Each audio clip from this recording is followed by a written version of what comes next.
The wind cut like a blade, tearing through Hannah Carter's threadbare dress as she staggered down the frozen dirt road, her children clutching either side of her skirt.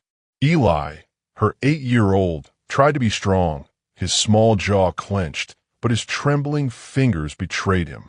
Clara, just 7, had long since stopped crying. Her tiny face, framed by golden curls, was ghostly pale. The girl's lips, once soft and pink, were now cracked and blue. Behind them, the dark silhouette of the farmhouse loomed, the place she had called home since her marriage to William. Now it was nothing but a tomb filled with the cold, sneering faces of her husband's kin, people who had once embraced her, once claimed to be her family. The moment William had drawn his last breath, they had turned, their pity souring into contempt. She had no claim to their roof, they said, no claim to the food or the warmth of their fire. A widow was nothing but a burden, and 2 starving mouths only made it worse. The barn door slammed behind them, the echo ringing through the barren landscape. Snow churned beneath their feet as Hannah trudged forward, her boots barely holding together. She didn't know where they were going. She only knew they had to keep moving. The sky was a bruised shade of gray, heavy with the promise of another storm. Trees lined the narrow path ahead, their skeletal branches swaying like the fingers of some unseen specter. Hannah clutched Clara to her chest as the wind howled. Every step forward felt like a battle against the earth itself, as if the land had conspired with her in-laws to swallow her whole. Eli walked beside her in silence. His cheeks were raw from the wind, his knuckles red from clenching them so tightly. He had not spoken since they were cast out, not even when his aunt had torn the blanket from his shoulders before slamming the door in his face. "I can carry her," Eli said suddenly, his voice hoarse. "You're tired." Hannah's heart clenched. He was only a boy, a child who should have been playing near the hearth, not offering to carry his sister through a wilderness that wanted them dead. She gave him a weak smile, shaking her head. "I'm all right, love. Just keep close." The road twisted, disappearing into the trees. The deeper they went, the quieter the world became. Only the crunch of ice beneath their feet and the rasp of their breath remained. By midday, their bodies ached, their stomachs churned with hunger. Hannah tried to focus on anything other than the gnawing emptiness clawing at her insides. But it was relentless. The last meal they had eaten was 2 days ago, a crust of bread given to them out of pity before the door had slammed shut. Clara whimpered. Hannah pressed her lips to the child's forehead. "Too cold, too weak. Not much farther," she whispered, though she had no idea if that was true. Eli tripped, catching himself before he hit the ground.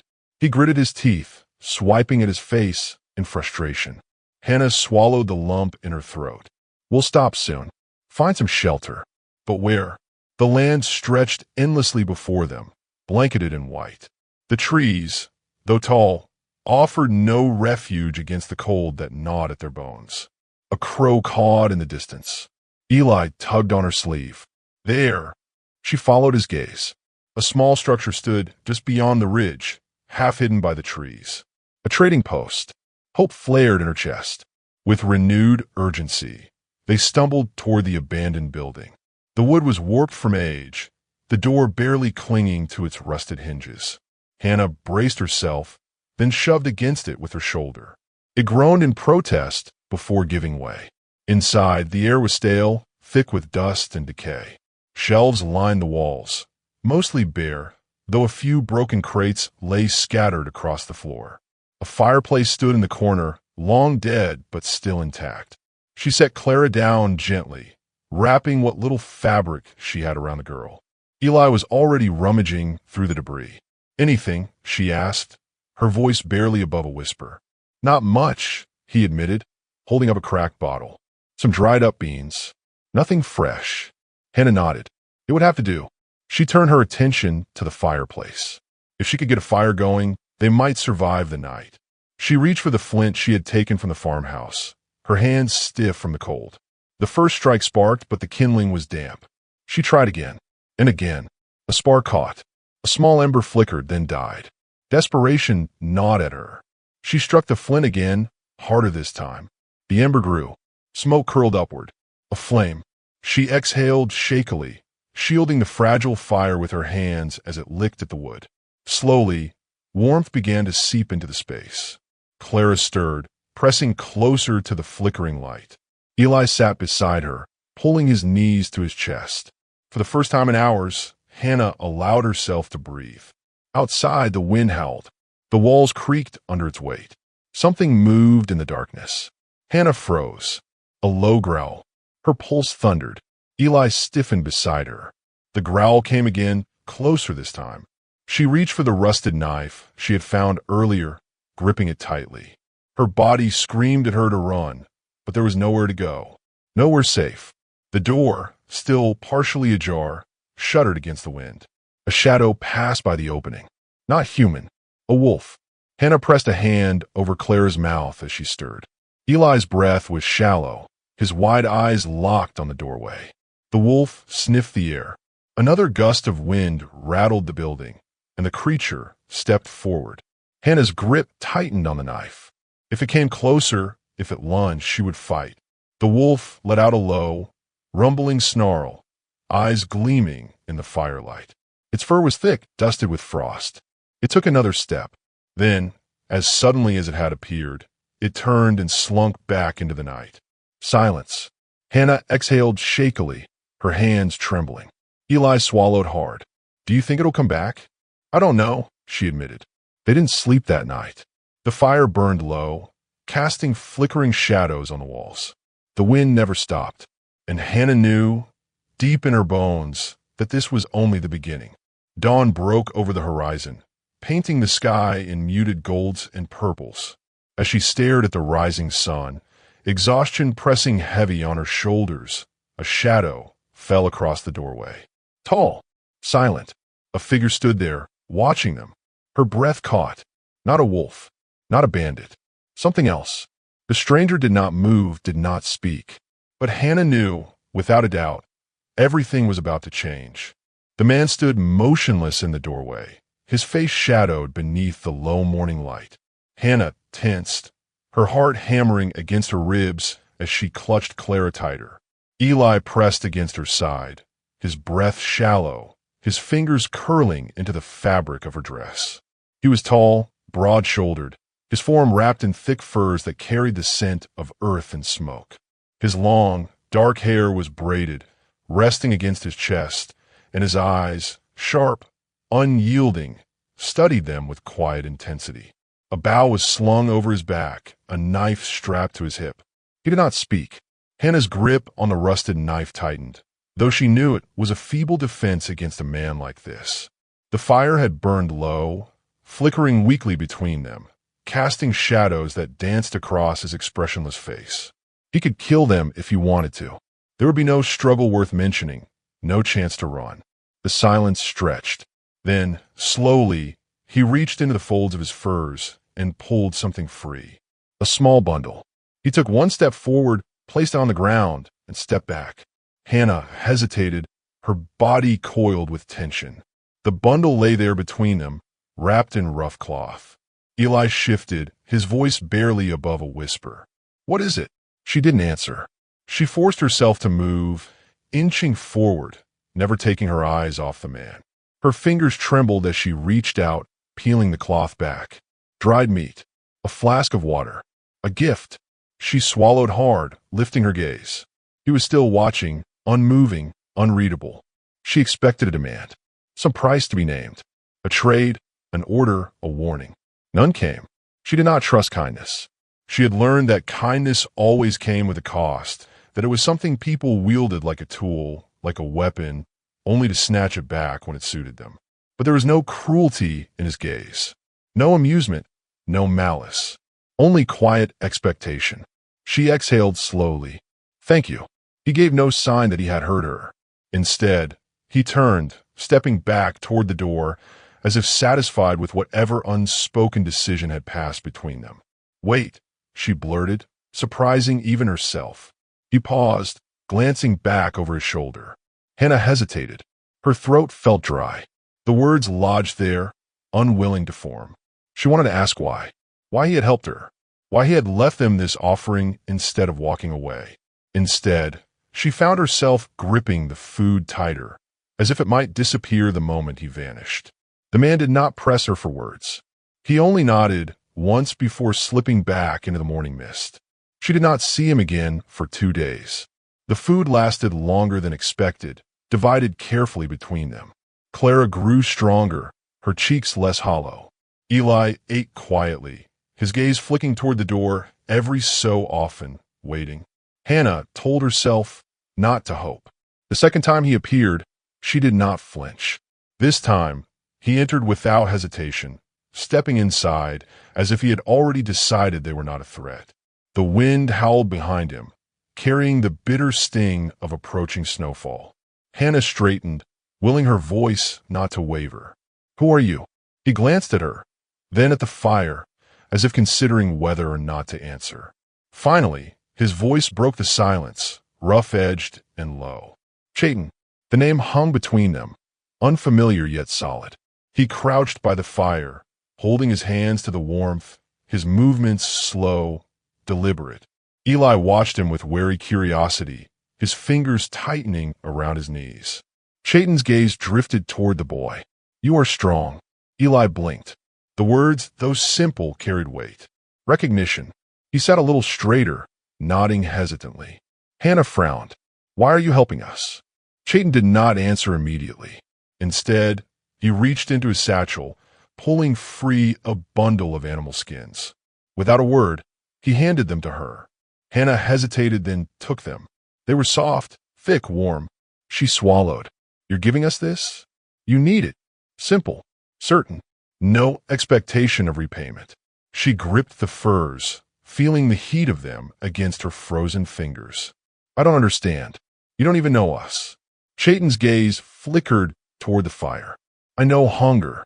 The words settled heavily between them. She studied him more closely then, the quiet way he held himself, the way he did not waste unnecessary movement, the sharp awareness in his eyes. A man who had seen more than he cared to speak of.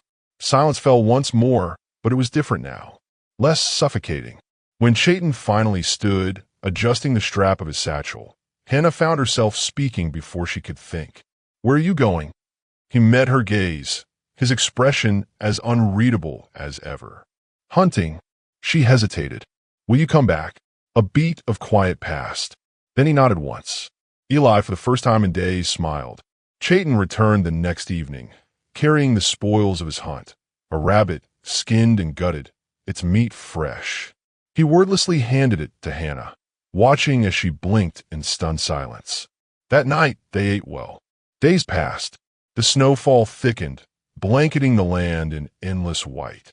Cheyenne did not leave. At first, he came only in the evenings, his presence a quiet force in their makeshift home. But as the winter deepened, as the cold became relentless, he stayed longer. He spoke little, but his actions spoke for him. He showed Eli how to weave traps, how to set them with patience and precision. He brought firewood, stacking it against the far wall. One evening, as Hannah struggled to sew a torn piece of cloth with numb fingers, Cheyenne took the needle from her hands and finished the work himself. She did not know what to make of him. The fear she had clung to, the distrust that had once burned so fiercely in her chest, was fading, replaced by something she could not yet name. Clara had taken to him quickly. She would sit beside him, watching with wide, curious eyes as he sharpened his knife. He let her, never speaking, never pushing her away. Eli followed him with quiet reverence, mimicking his movements, eager to learn. And Hannah, for the first time in what felt like years, was not afraid. The fire crackled between them, casting long shadows on the wooden walls. Cheyenne shifted, glancing at her from across the flames. "Winter will not be kind." She nodded. "It never is." His gaze held hers. "You cannot stay here." She swallowed. "I have nowhere else to go." A pause. "Come with me." The words sent a jolt through her. She stared at him, searching his expression for something, anything, that might hint at deception. But there was nothing, only quiet certainty. "You don't even know me," she whispered. "I know enough." She looked at her children. Clara, curled up against the furs, her breathing soft and even. Eli, sitting beside Cheyenne, his hands calloused, his eyes older than they should be. A choice. She exhaled slowly, her grip tightening around the fabric in her lap. The wind howled outside. The fire burned low, and Hannah, for the first time since the world had turned against her, felt something stir deep within her chest. Hope. The journey away from the abandoned trading post was slow, each step pressing them deeper into the wilderness, farther from the world they had known. Snow crunched underfoot, the weight of it heavy on Hannah's boots. Eli walked close to Cheyenne, mirroring his careful movements, while Clara rode against the warrior's back, her small hands clinging to the thick furs draped over his shoulders. Hannah kept her distance. She watched him as they walked, trying to decipher the quiet strength in his stride, the way he barely made a sound despite his size. His presence unsettled her in ways she could not name. He had given her no reason to fear him, and yet fear had been her companion for so long that it refused to release its grip on her so easily. The wind picked up, carrying the scent of pine and damp earth. The trees grew denser, their towering forms blocking out the gray sky. The deeper they went, the more Hannah realized how lost she would have been without Cheyenne's guidance. There were no roads here, no markers, only endless white and the whispering voice of the forest. By nightfall, they made camp near a rocky overhang, where the wind was less cruel.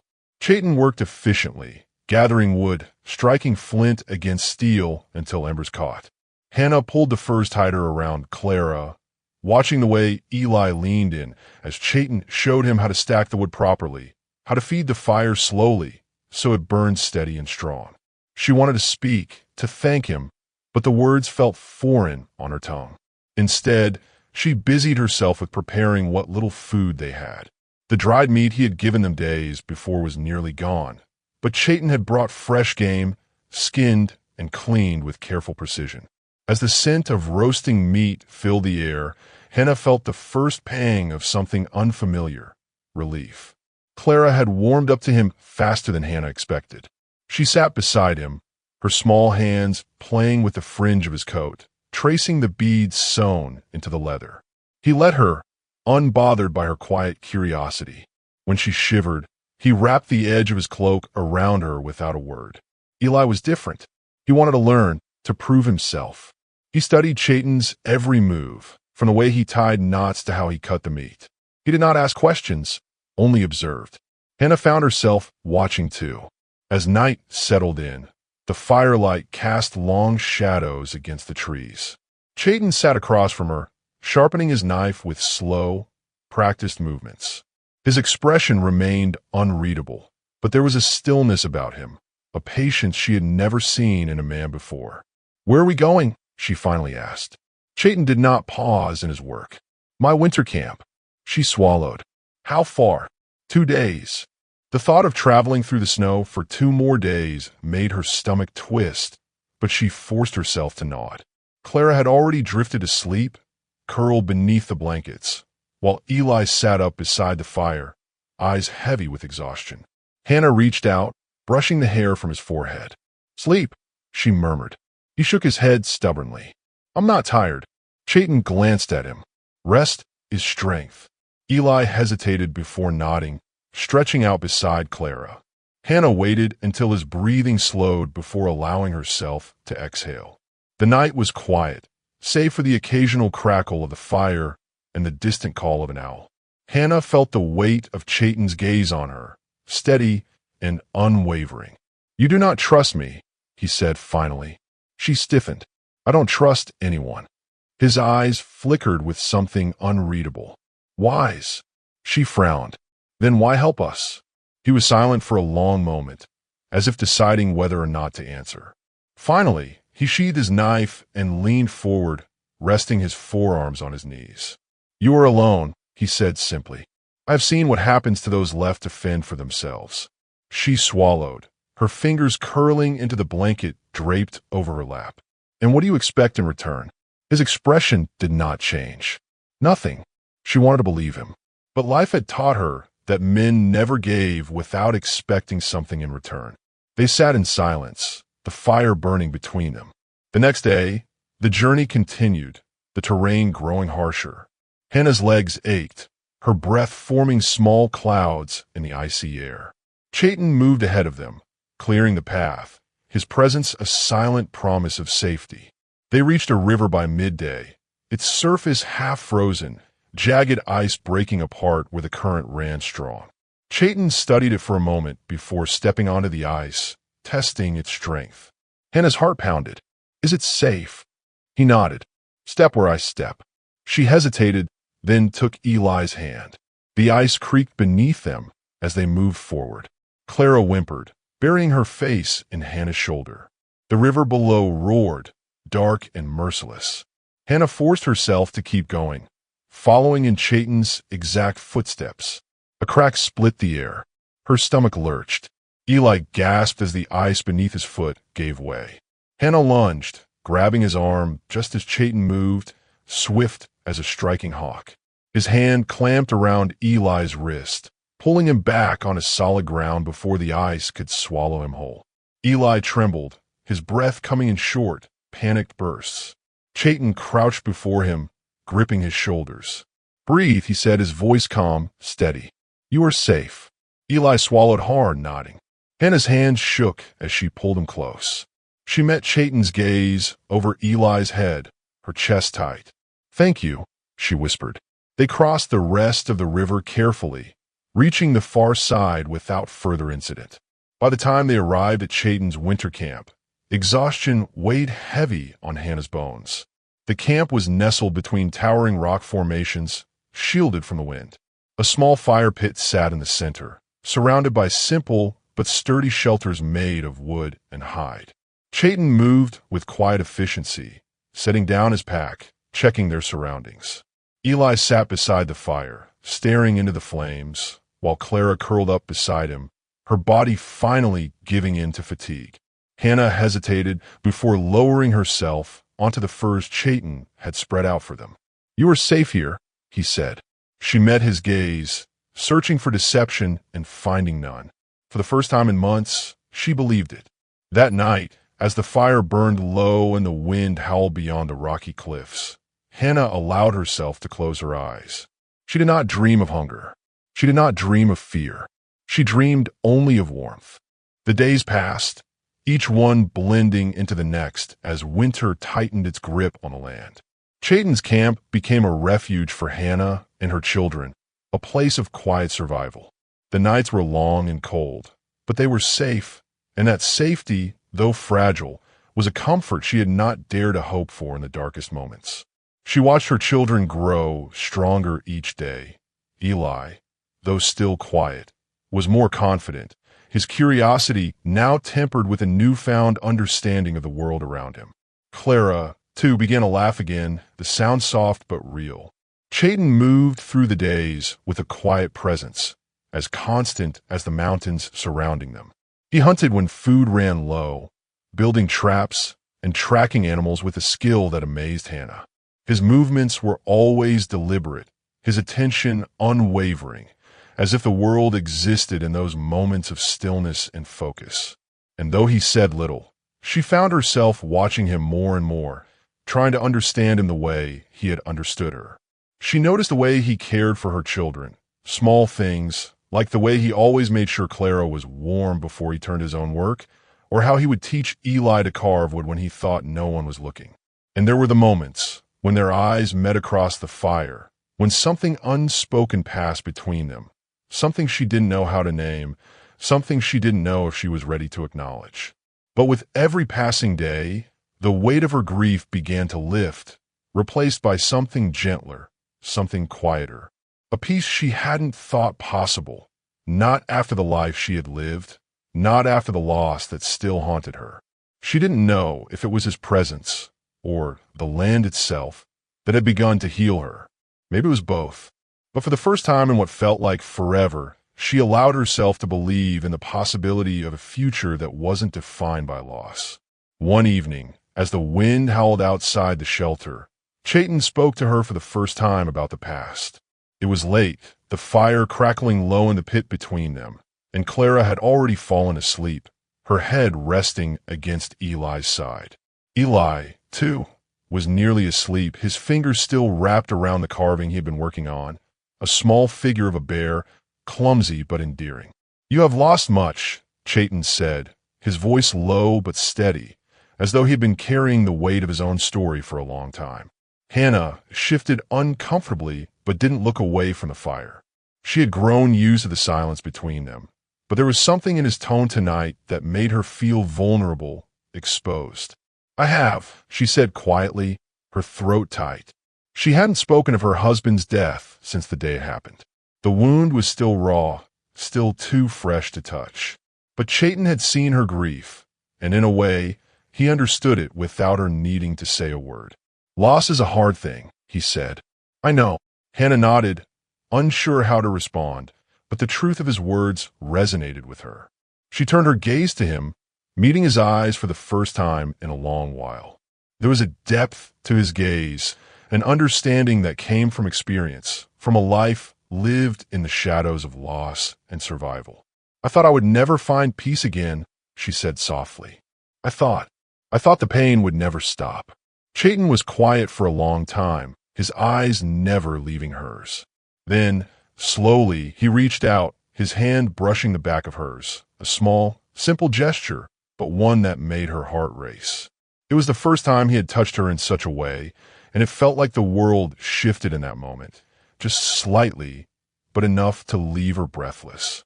"You will," he said, his voice gentle, "in time. But you must trust yourself, and you must trust others too." She swallowed hard, the weight of his words settling in her chest. Trust. She had spent so long building walls around herself, locking everyone out, convinced that to trust was to be vulnerable, to be hurt again. But here, in this quiet corner of the world, with this man who had no reason to protect her, she felt something stir, something raw and real. "I don't know if I can trust again," she confessed, her voice barely a whisper. "I don't know if I'm strong enough." Cheyenne's fingers lingered on hers for a moment longer, then he slowly withdrew his hand, as though sensing her hesitation. "You are," he said simply, the conviction in his words undeniable. "Strength comes in many forms. It's not always about fighting or surviving. It's about letting go. It's about opening your heart again, even when it feels like it will break." Hannah closed her eyes, his words washing over her like a quiet tide. For so long, she had held on to her grief, her anger, her fear, thinking they were the only things that would keep her safe. But Cheyenne was right. Strength wasn't just about holding on. It was about knowing when to let go, when to trust again. The fire flickered between them, the heat warm against her skin, but it was the warmth between them that she felt most acutely. She had been so afraid of the world, so afraid of what could happen if she let herself be vulnerable. But now, with Cheyenne beside her, with her children nestled safely under the furs, she realized that maybe she had been wrong. Maybe there was more to life than fear. Maybe there was room for hope. As the night wore on, she found herself leaning closer to him, drawn by the quiet strength that emanated from him, by the soft, unspoken promise in his gaze. And when he looked at her, really looked at her, there was no pity in his eyes, only understanding, only acceptance. Days turned into weeks, and with each passing day, Hannah found herself growing stronger. She learned to trust Cheyenne in ways she never thought possible. She watched him care for her children with a tenderness she hadn't expected, and in return, she found herself opening up to him, piece by piece. The wall she had built around her heart slowly began to crumble, not all at once, but in quiet, hesitant steps. One afternoon, as Cheyenne returned from a hunting trip, the sky heavy with the promise of another storm, Hannah was waiting for him by the fire. She had a question that had been sitting in her heart for days, and now, with the world quiet around them, it felt like the right moment. "You said I would find peace," she began, her voice steady despite the nervous flutter in her chest. "But what about you? What have you lost?" Cheyenne paused for a moment, looking at her with a gaze that seemed to reach deep inside her. His expression softened, and for the first time, he shared a piece of his past with her, of the tribe he had lost, of the family taken from him by the ravages of war and time. "I lost them," he said, his voice heavy with the weight of years. "But I am not lost. Not anymore." Hannah's heart ached for him, for the quiet sorrow in his words. In that moment, she understood something profound. There was no end to loss, no finality to the pain. But there was redemption in moving forward. There was hope in the strength to rebuild, to love again. As the storm rolled in, they sat by the fire, the warmth of the flames and the warmth of each other's presence filling the silence between them. For the first time in a long while, Hannah allowed herself to believe in a future that could be different from the past, a future that might hold more than just survival. In Chayton's quiet strength, in his unwavering patience, she found something she had not thought possible, a chance at redemption. And with it,